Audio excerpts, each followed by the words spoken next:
दोस्तों, आज की वीडियो देखने और सुनने के बाद आपका नजरिया पूरी तरह अपने कर्मों के प्रति बदल जाएगा।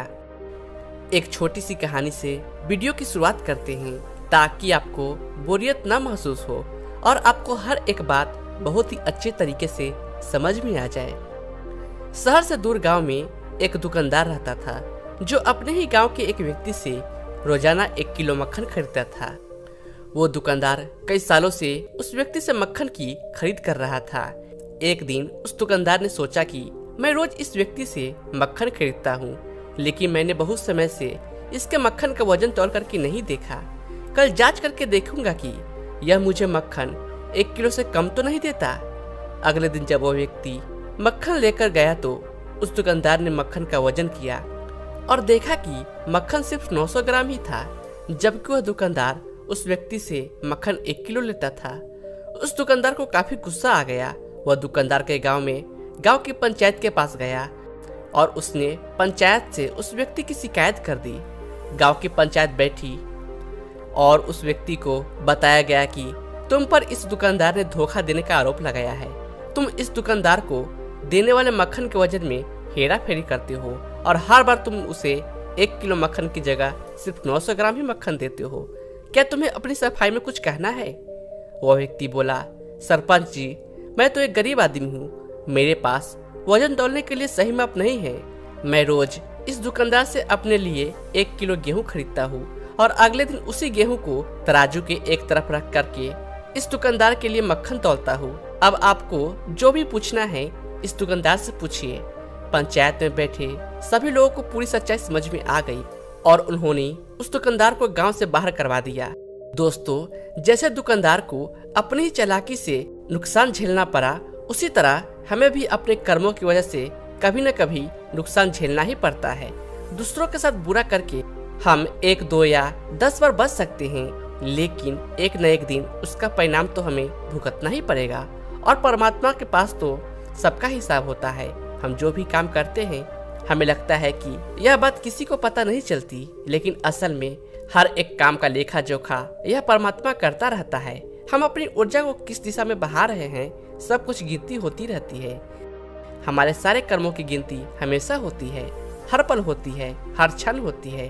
हम सोते हैं तो हमें लगता है कि हम इस समय तो कुछ नहीं कर रहे हैं, लेकिन असल में उस समय भी हमारे कर्मों का लेखा जोखा होता रहता है। कभी कभी आपके कर्मों के आगे आपकी करोड़ों की जायदाद भी कुछ नहीं कर पाती। एक और छोटी सी कहानी है जिसे सुनने के बाद धीरे धीरे आपको सब कुछ समझ में आने लगेगा। दोस्तों, एक पुरानी कहानी है। कहा जाता है कि एक गांव में कंजूस व्यक्ति ने जीवन भर कंजूसी करके 5 करोड़ रुपए एकत्रित कर लिए। इस धन के बदौलत वह 1 साल तक बिना कोई काम किए चैन की बंसी बजाने के स्वप्न देखने लगा।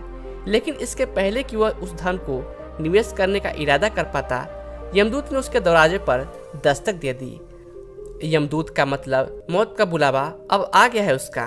उस व्यक्ति ने यमदूत से कुछ समय देने की प्रार्थना की। उसने प्रार्थना की उसे कुछ क्षण और रहने दिया जाए, कुछ क्षण कुछ दिनों के लिए उसे जीने दिया जाए, परंतु यमदूत अड़ा रहा, टस से मस नहीं हुआ। व्यक्ति ने याचना की कि मुझे 3 दिन की जिंदगी दे दो, मैं तुम्हें अपना आधा धन दे दूंगा। मेरे पास बहुत पैसा है, करोड़ों रुपए है मेरे पास। पर यमदूत ने उसकी बात पर कोई ध्यान नहीं दिया।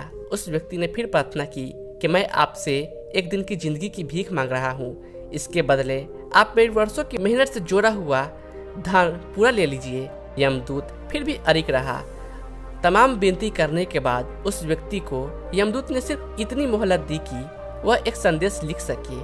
उस व्यक्ति ने अपने संदेश में लिखा कि जिस किसी को भी यह संदेश मिले उससे मैं केवल इतना ही कहूँगा कि जीवन भर सिर्फ संपत्ति जोड़ने की फिराक में ना रहो।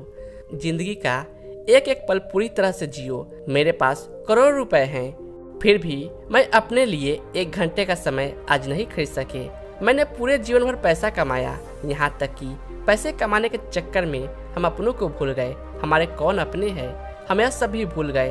अपने बच्चों के लिए घर दरवाजा सब कुछ छोड़ दिया। कभी कभी पैसे कमाने के लिए हमने बेईमानी भी की। सिर्फ और सिर्फ पैसे के पीछे पूरी दुनिया में भागता रहा। सारे सुख भोगने के लिए पैसे के पीछे भागता रहा, और जब आज पैसे कमा लिए, सुख भोगने का समय आया तो अब मुझे यहाँ से सब कुछ छोड़ करके जाना पड़ रहा है। हमने अपने जीवन के एक एक पल को जी नहीं पाया, बस इसी बात का पछतावा मुझे हो रहा है। काश मैं अपनी जिंदगी अच्छे से जी पाता। उस व्यक्ति ने और भी लिखा कि तुम सब ऐसा कभी मत करना, तुम सब पूरी जिंदगी अपने तरीके से जियो, खुशी होकर जियो।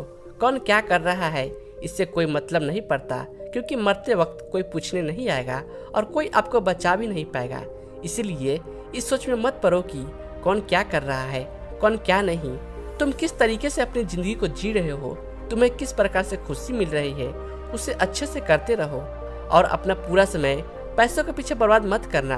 मैं तो अपनी पूरी जिंदगी सिर्फ पैसों कमाने के पीछे ही बर्बाद कर दिया।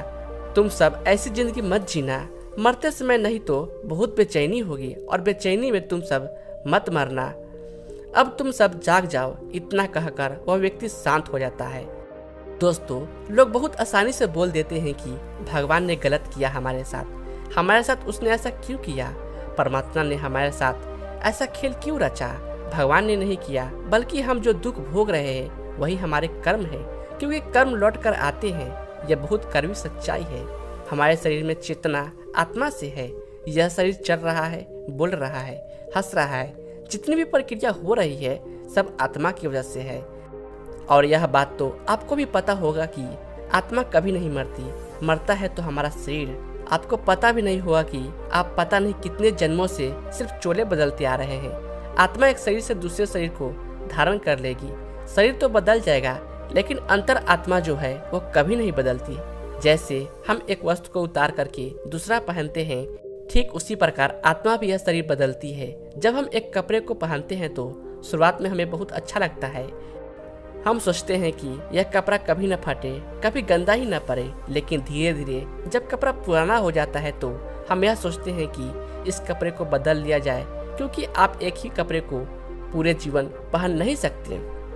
आपको उसे बदलना ही होगा। एक वक्त पर तो आपको वह नया कपड़ा बहुत अच्छा लगेगा, लेकिन धीरे धीरे वह कपड़ा समय के साथ साथ आपको बेकार लगने लगेगा और आपको मन में आने लगेगा कि अब इस कपड़े को बदल करके कुछ दूसरा कपड़ा ले लिया जाए, अब यह कपड़ा पुराना हो गया है। दोस्तों, ठीक उसी प्रकार आत्मा भी हमारे शरीर के साथ यही करती है, लेकिन इंसान यह भूल जाता है। वह सोचता है कि आत्मा पूरे जीवन काल इस शरीर में रहे और लंबे लंबे समय तक वह युगों युगों तक इसी शरीर में जीता रहे और यह इंसानी शरीर कभी मरे ही ना।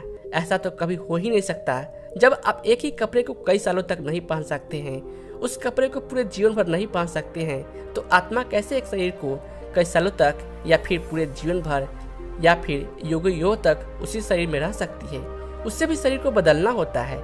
जब हम कर्म करते हैं, मेहनत करते हैं, तो हम अच्छे कपड़े खरीदते हैं और अच्छे कपड़े पहनते भी हैं। ठीक उसी प्रकार जब इंसान अच्छा कर्म करता है, लोगों की सेवा में अपना जीवन लगा देता है, तो उसकी ऊर्जा निर्माण ऊर्जा में बदल जाती है और जहाँ निर्माण होता है वही सृजन भी होता है।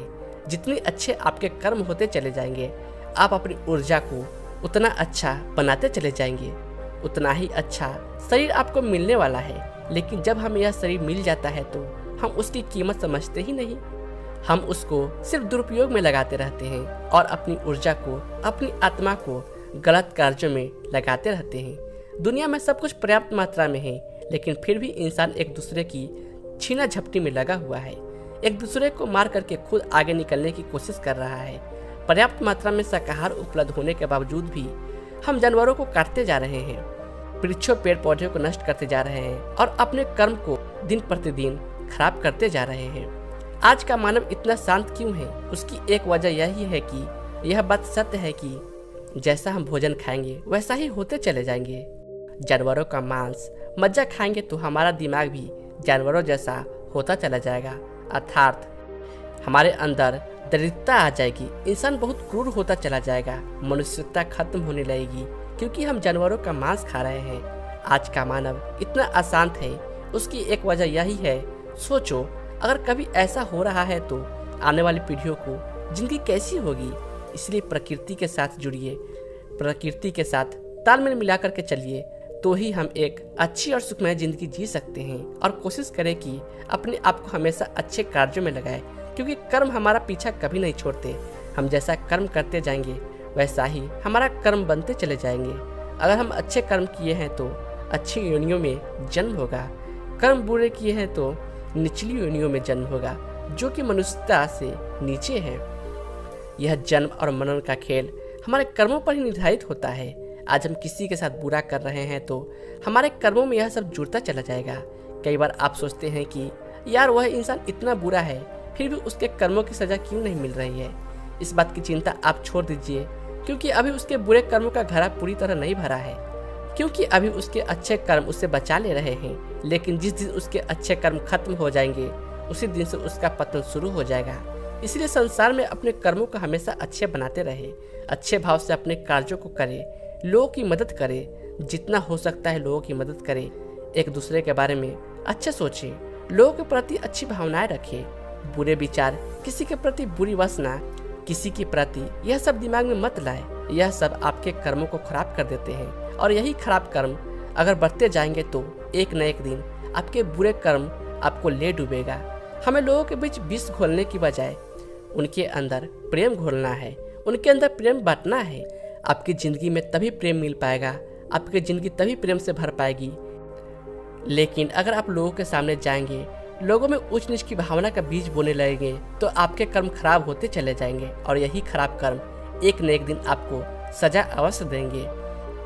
क्योंकि परमात्मा सब कुछ देख रहा है और इस चीज़ की आकांक्षा भी मत रखो कि हम अच्छा कार्य इसलिए करें ताकि हमारे कर्म अच्छे हो। इस वजह से कभी भी कोई कार्य मत करना, बस आपको अच्छे मन से, अच्छे भाव से अपने कार्य को करते रहना है। कोशिश करिए कि आपके कार्य से, आपकी बातों से किसी दूसरे व्यक्ति को कोई भी तकलीफ ना हो। कर्मों के बारे में आपको जान करके कैसा लगा, कमेंट करके जरूर बताइए और मुझे उम्मीद है वीडियो में बताई गई आपको हर एक बात बहुत ही अच्छे तरीके से समझ में आई होगी।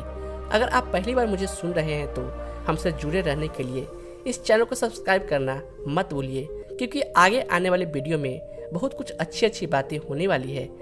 तो हम और आप एक साथ चलते हैं, एक साथ आगे बढ़ते हैं। इस वीडियो में बने रहने के लिए सच्चे दिल से आपका बहुत बहुत आभार। परमात्मा आपको और आपके पूरे परिवार को खुशी और प्रसन्न रखे। आपका बहुत बहुत धन्यवाद।